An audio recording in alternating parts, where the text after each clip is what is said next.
ஏற்றுக்கிட்டே இருக்கணும், அன்பை கொடுத்துக்கிட்டே இருக்கணும், நட்பை கூட்டிக்கிட்டே இருக்கணும். வாய்ப்பு கிடைக்கிறப்பெல்லாம் நன்றியை மட்டும் காட்டிக்கிட்டு ঢাকাই চলচ্চিত্রের ইতিহাসে এই প্রথমবার, আগে যা কখনো ঘটেনি এবার তাই ঘটতে চলেছে। শাকিব খানের বহুল আলোচিত cinema Prince once upon A time in ঢাকার মধ্যে একটি গুরুত্বপূর্ণ মুহূর্তে ডেবিউ করতে যাচ্ছেন তামিল ইন্ডাস্ট্রির জনপ্রিয় অভিনেতা তালাপতি বিজয়। খুব শীঘ্রই আসতে চলেছে অফিসিয়ালি ঘোষণা, যদিও কোনো অফিসিয়ালি ঘোষণা এখনো আসেনি, কিন্তু দর্শক ধরে নিয়েছে শাকিব খান ও তেলাপতি বিজয়ের জুটি হতে চলেছে ঢাকায় সিনেমার মেগাস্টার শাকিব খানের ক্যারিয়ারের আরেকটি টার্নিং পয়েন্ট।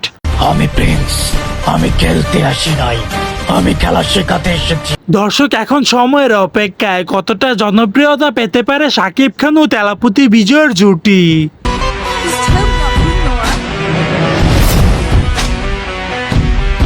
সো দর্শক, আজকের এই ভিডিওটি এই পর্যন্ত। যদি ভিডিওটি ভালো লেগে থাকে তাহলে ভিডিওতে একটা লাইক, একটা কমেন্ট আর অবশ্যই চ্যানেলটি সাবস্ক্রাইব করতে ভুলবেন না।